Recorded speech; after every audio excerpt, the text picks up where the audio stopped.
All right. Going to begin this forum, so if you're outside and you're thinking about joining us, please do come inside, because this forum is about to begin. And it will begin with a chalice lighting. We light the chalice with the words of Anastasia Baroche. As we light this flame of hope, may our congregation become a kaleidoscope of souls and people. In the presence of this flame, in me, in you, in us, is an invitation to sit at the table. May we tend our soul fire through these challenging and trying times to open the hearts and minds of all who enter our doors. Thank you all. I'm Reverend Sarah. I use she, her pronouns, and welcome to our forum today.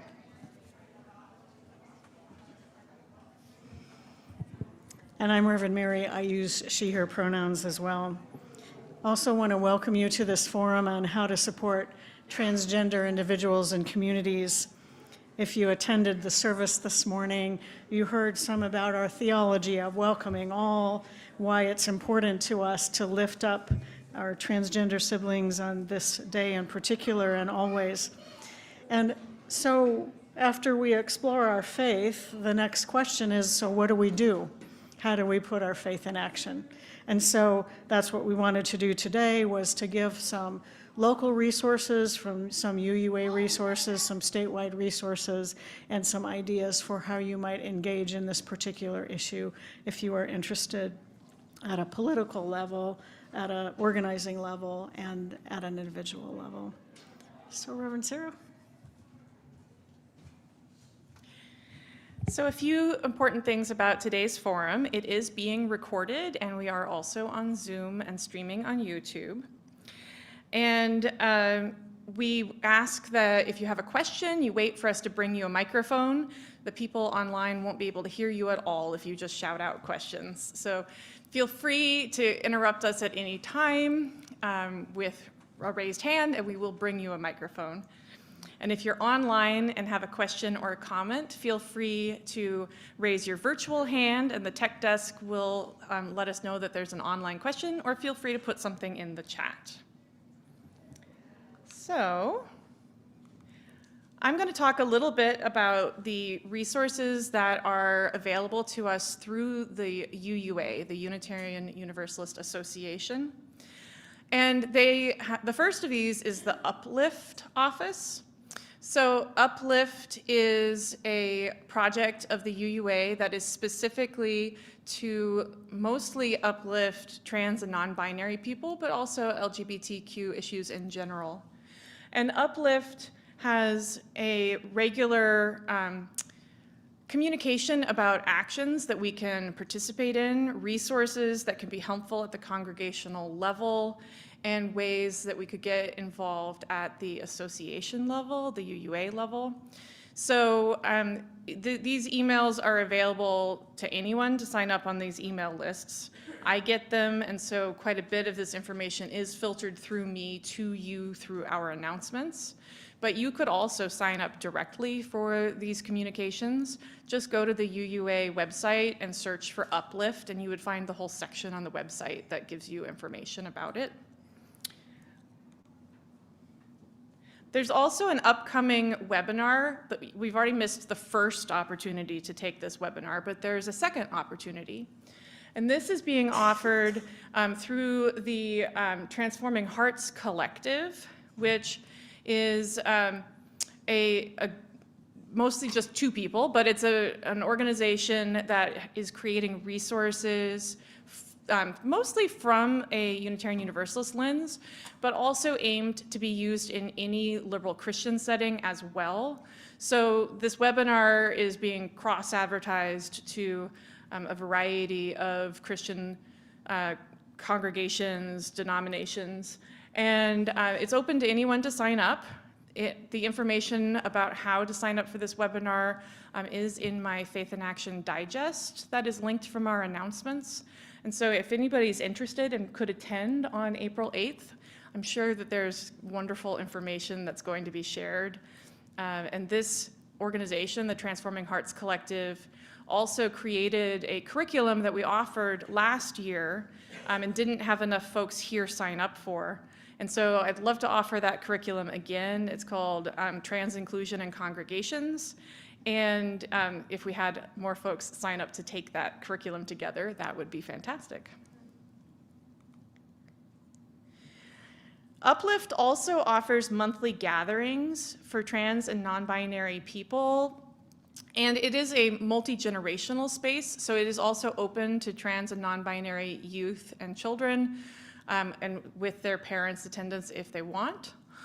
So that information about how to connect is on the UUA website and often in our announcements as well. And the idea is that this is a Zoom gathering for worship and for support. And so trans and non-binary UUs from around the country attend this Zoom call once a month. And there's chaplains available during that time on that call. So if people are in need of more spiritual care and support, they can go into a breakout room with a chaplain. It's a lovely gathering, and I do encourage it as a resource for anyone who feels like that would nourish their spirit in these times. It says March 25th on the slide because that was the March gathering, but it's a monthly gathering. So there will be future gatherings as well, even though we are past March 25th. And then most of us are familiar with Side with Love because of the yellow t-shirts.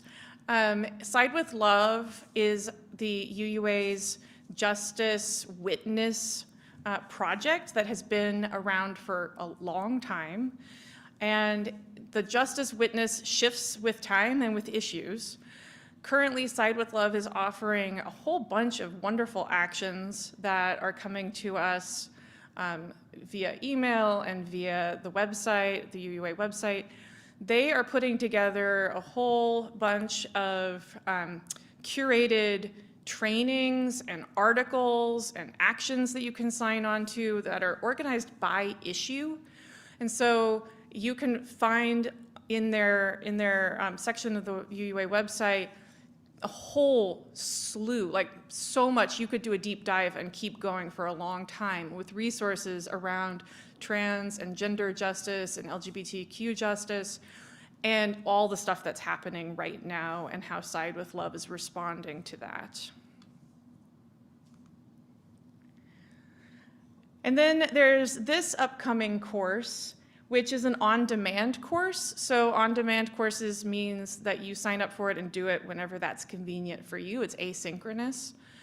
And it has a sliding scale of $10 to $50.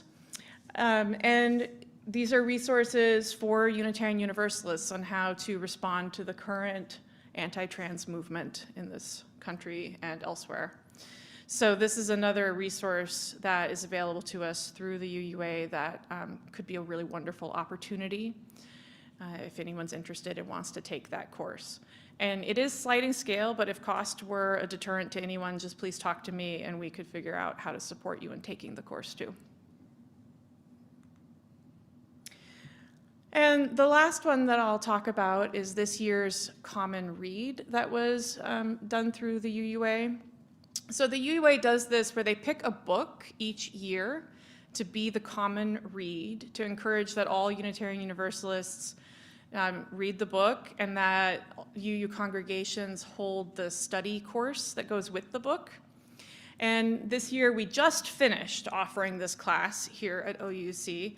I see some people here that took that class with me. So, and the book is available through the UUA bookstore, but also all other major booksellers. There is a Kindle and an audiobook version as well. And I'm told that in the audiobook version, all of the pictures are audio described. So the book is full of portraits and stories. And in the audio version, the audio describes the portraits. And it has, in the accompanying course, there's a lot of resources there. And currently, it's a little bit harder to find the discussion guide because they've put it behind a wall on the UUA website where you have to sign into the site to access it. So if anyone's wanting those resources and is having difficulty getting them, just let me know, and I'd be happy to forward you some of those resources also from the discussion guide. And with that, I'm going to turn it over to your next person.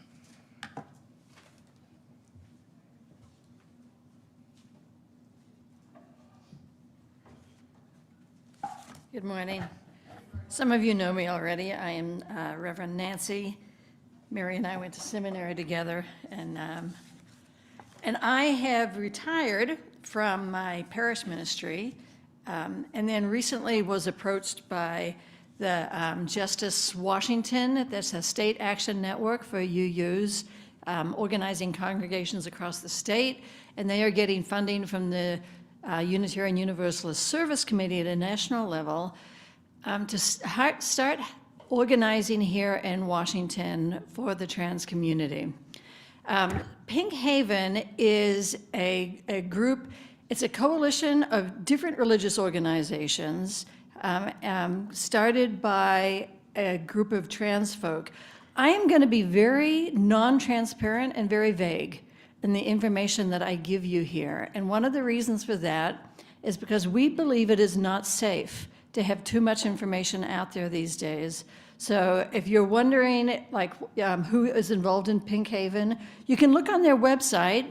You'll see some information. You won't see a lot of information, where most of our communication is done through encrypted email and behind on encrypted websites and stuff, because we're trying to be as protective as we can. I don't think that we're being paranoid. I think that we are trying to be safe beforehand to protect people who are feeling much more vulnerable in the world as it is today. So if sometimes I'm saying something and you're thinking, well, that's not clear, that is correct. It is not clear. So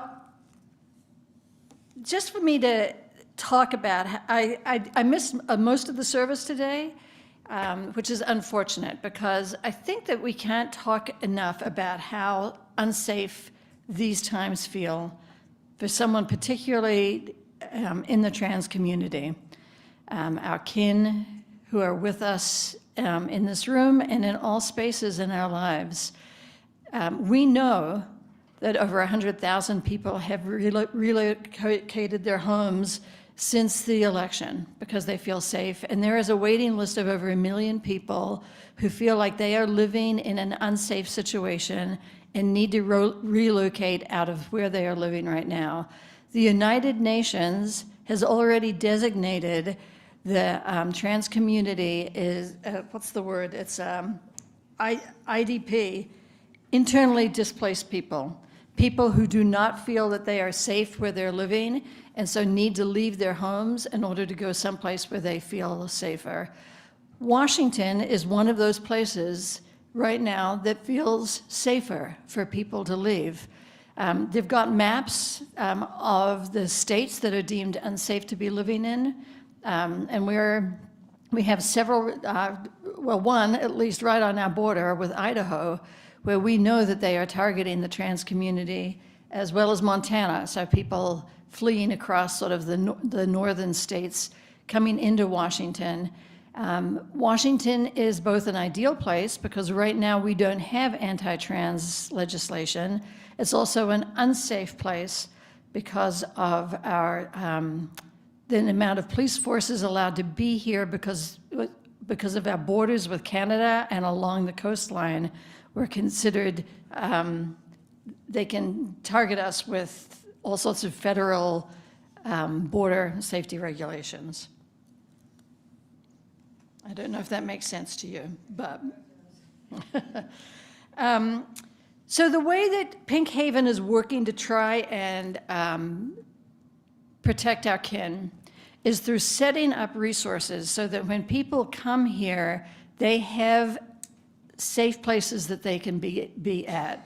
We're identifying people who have homes that people can live in, both on a temporary basis, but particularly if we can find places that people can live in on a long-term basis. When people have to come here because their children are denied gender-affirming care, They often will need to relocate here for their lives. They need to find jobs, they need to find housing, and they need to find social service supports.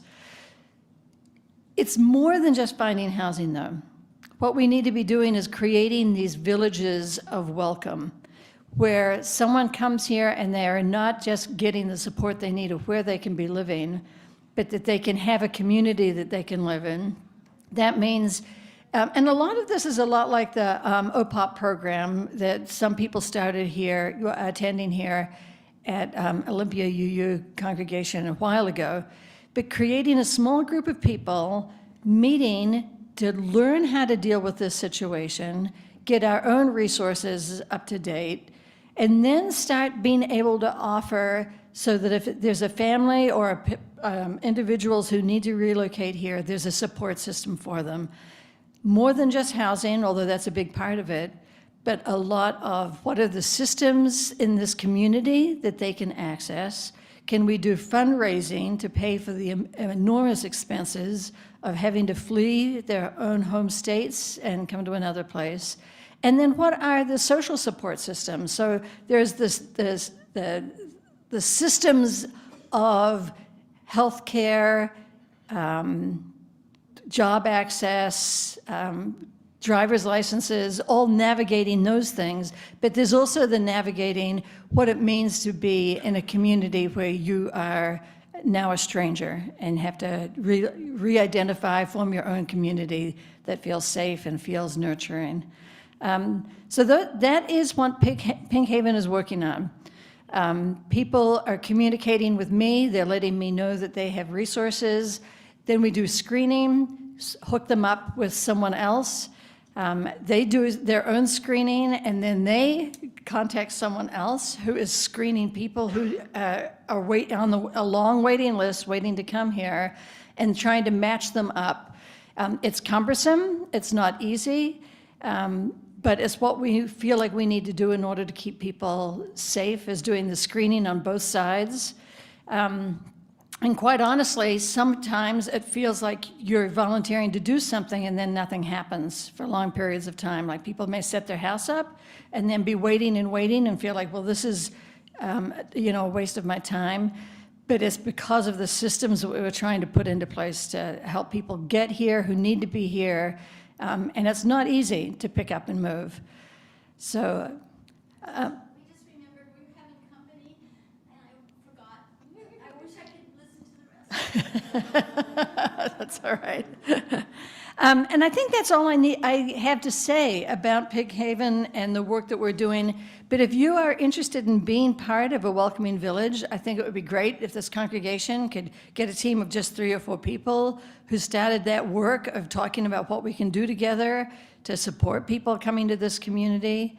And if you have resources and you don't feel like joining a team of people here, if you let me know, I can hook you up with the people through the internet, through the encrypted systems, so you can offer what services you may have as well.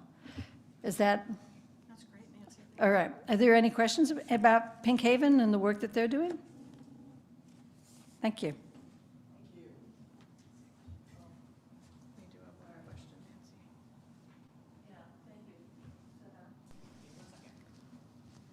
Yes, thank you very much. Do you know any challenges, conflicts, people who've been teaching overseas, coming back with their passport that might identify a gender they no longer identify with? I don't. I do know, personally here in Washington, a close acquaintance of mine, they refused to change their passport gender, but I don't know what the problems are coming across the borders with the passports that misgender people. Thank you, Nancy.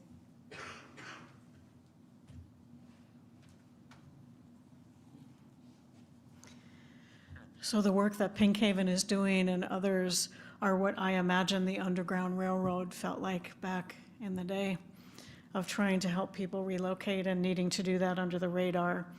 And I know as your parish minister here in Olympia, colleagues from around the country have reached out to me to say, I have somebody who's probably coming your way.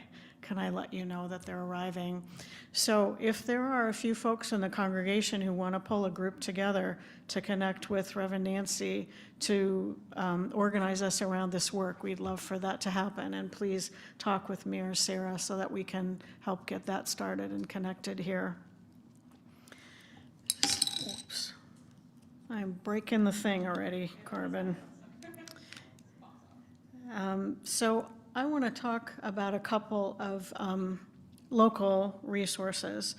One of them is PFLAG. That's an acronym for Parents and Friends of Lesbians and Gays, which is how it started. They, of course, have expanded across the whole gender spectrum. There are local PFLAG meetings and organizations. It's really support for folks who are going through living in this time right now and what that means. They also have some great resources about Trans Day of Visibility in particular, and other resources about those days and times that are important for this community. So encourage you to connect with them. And if anybody is willing to share, has anybody been connected with PFLAG here? And yep, great. And I hope you had a okay. Yeah, James, thank you for sharing, and says it was excellent support. So a second thing I'll mention is that there is an LGBTQ commission in Washington State so far. Probably it's state funded. And one of the things that they have on their website is a map of the state, and you can click on a county, and it will give you what the resources are for the LGBTQ population in the county. So I did that, and was interested to see some things I didn't know about and some things I did know about in Thurston County. So would just point you there for a place to start. One of the things I learned about is the Ingersoll Gender Center, which is in Seattle. Once again, they have a listing by county and by region of what resources are available for folks who are looking for connection, looking for support in other kinds of ways. This is one that I didn't know about, and I was curious, has anyone had contact with this organization? Yeah, so I don't know that I can recommend them, and they came up on the list and several lists and organizations that I connected with. And so if you connect with them at all and learn anything about them, I would be curious to know. I do know about Pizza Klatch in particular. A bunch of folks in this congregation have volunteered. And Hawthorne, you're a volunteer for them. Would you like to say a word about what you do? This on? Okay, good.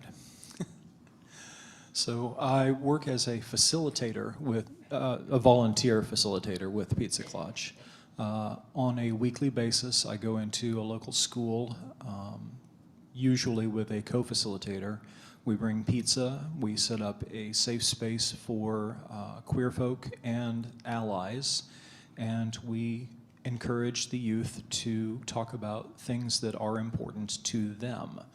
We usually start out with a round of check-ins where people will give their name, pronouns, and usually a higher and low of the week. And especially if I or my co-facilitator start to hear common themes in those check-ins, we can encourage discussion about those themes. But we do not lead the Klatches. We facilitate. We're there so that the youth can lead and can decide what they want to do and how they want to do it. And we're there to support them and give them access to resources. Stonewall Youth is, in fact, one of the resources that I've presented to some of the youth in the past month. Pizza Klatch is it's a nonprofit, and they were at one point the recipient of the Share the Plate here at OUUC as well. Mm-hmm. Thank you, Hawthorne. Jean? And Hawthorne, is that junior high and senior high? In terms of grades. Thank you, Sarah. So the school that I go to is a high school. There is at least one middle school in Thurston County that also hosts Pizza Clutch gatherings, but it's mostly high schools. Thank you, Hawthorne. And then, of course, Stonewall Youth is another local organization. Then the last thing I'll just mention that I mentioned in the service is there is a march at the Capitol this afternoon for Trans Day of Visibility. It's at 2 o'clock on the Capitol steps. I'm sorry to say that none of the three of us are able to go today because we have other things going on. And if any of you would like to go, please look for other OUC folks. I heard this morning that some people didn't stay for this because they're headed downtown and they wanted to be there in time. So we know that there'll be members of our community there. And of course, we reach out our hearts for that celebration. That's right, that celebration of our transgender siblings. So I'll just ask then, just to kind of say by way of summary, there's lots of different ways to do justice work, and we've talked about all of them in this short amount of time. One is to educate ourselves. And so Reverend Sarah presented lots of ways that you can do that, to broaden your perspective, to learn things that you might not know, to hear other people's stories. Authentic Selves is just an amazing compilation of stories of people and families. So that's one thing we can do, is to educate ourselves and broaden our minds, open our hearts. A second thing is to be a resource for folks who are needing us, like through Pink Haven or any other ways that we can volunteer or be present in our community. And then there are community resources where we can connect with people, we can connect people to them, and we can support them financially and with our hands and our hearts as well. So I would ask, is there anything else that anyone would want to share that you know about, or do you have any questions?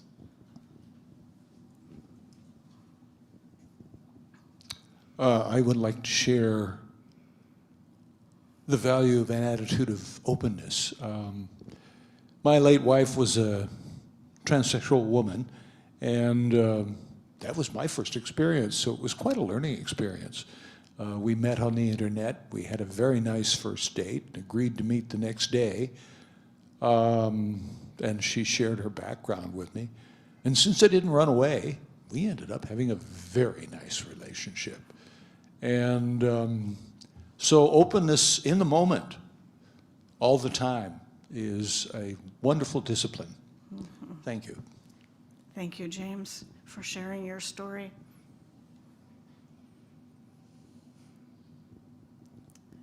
Is there anything else that anyone would want to? Thank you, Shylar. Something I've experienced is people trying to help and trying to say nice things and think about it this way, or, you know, and I would just say the phrase that could be most helpful is, how can I support you? You know, that's all that's needed. Mm-hmm. Mm-hmm. Mm-hmm. And that phrase works in lots of different situations.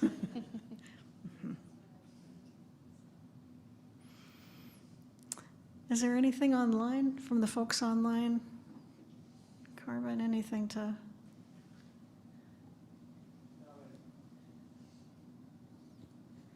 Okay. Hawthorne, is there something else you wanted to add? So the information you've been presenting in this forum is much more on the macro level, and what I was sort of expecting to hear at the start of this was something much more on the individual level. So I did want to mention that even though there is a lot of emphasis, specifically demonization of the community on the national level right now, it's really a much smaller part of most people's individual makeup.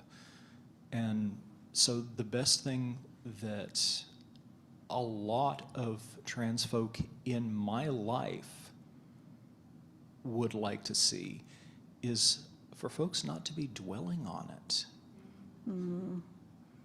It's a part of who we are, but it's not any more of a part than, for example, what you do for a living, or what skin color you were born with, or hair color. It's a thing.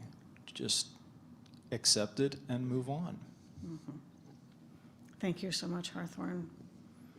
So that's guidance that's often given about pronouns. If you mess up, because we all will, you apologize and you move on, right? And if someone corrects you, let them do that and apologize and move on and learn. So, right. Anything else to be shared? Thanks, Alex. I kind of wanted to piggyback off of Hawthorne's statement about macro versus micro. On day 2 of the new administration, I was declared illegal, but that doesn't mean that my family went back to my former name or started using the incorrect pronouns, and my friends didn't either.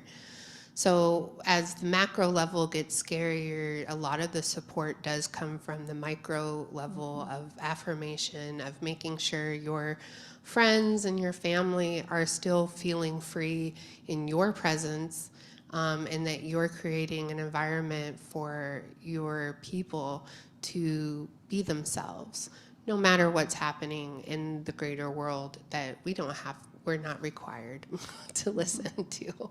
Thank you. And one of the things I hope you heard in the stories that Hawthorne and Alex shared is there's a lot of variety around gender. And so just not making any assumptions and allowing people to tell us their stories or not as they choose, and respecting what we are asked of to be in relationship. And the pieces about being in relationship and asking how can I best support you right now is a good place to start. And also to remember that because someone is entering this space in a particular way with particular name and pronouns doesn't mean that they're out there in the same way. And so we may know people differently than they present out in the rest of the world for their own safety. And so it's really following the lead of other folks and recognizing that there may be different identities that are presented in different spaces because of safety. Since you mentioned safety, I was just curious. You showed that website, New Boys, and then mentioned you're not sure about them. And I think we all have to be a little bit aware, too, right now, that there may be a lot of false flags out there to watch and make sure that the community you're entering is a safe one. For sure, yeah. And the reason I put that up partly was to see if anybody knew about them, and partly because it was from Ingersoll, and I'm going to assume that they're okay, but yeah, exactly. Yeah, exactly. There's a lot out there right now, and it doesn't feel safe. The first transgender person I was in a closer relationship with was when I served as the music director at the UU congregation in Salem.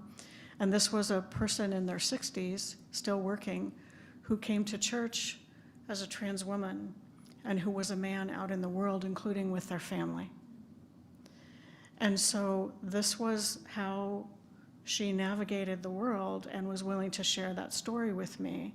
And so it was a message and learning for me about how I experienced this person wasn't how I would, at church, wasn't how I would experience them out in the world, and that it was for their own sense of safety that happened. And just wanted to add, like, I'm writing a book with, and I have a publisher, a person, but anyway, that I wrote my section of the book with my preferred pronouns of they, them, and I received a copy back where they went through and they changed all my pronouns back. And so that's been a struggle, and so that's professionally having to present myself one way out in the world. And it bothers me less because I have my family and I have this community that still supports my inner life. And so who I have to be in the system is different than who I have to be outside of the system. Yeah. So one other thing I'll just say about safety. Last year, we had a forum on Trans 101 presented by Isaac, our business manager here. Well received, and when the recording went up on YouTube, we got a bunch of troll comments. And so part of our preparation for the service and this forum today was to talk with our tech team about safety and to talk about with our ushers and greeters and our on-site folks about safety today. Because that's a part of what we do in creating safe space, is not only that we are welcoming, but we make it as safe as we possibly can. And if you didn't know about all those things, maybe that's a good thing, because we can take care of that, but it's also a part of making sure that there is safety, and we're attentive to that in Washington State, which is a pretty welcoming state. You can imagine what it's like elsewhere.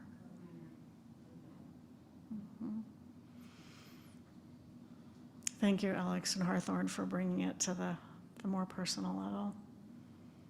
Anything else to be said today?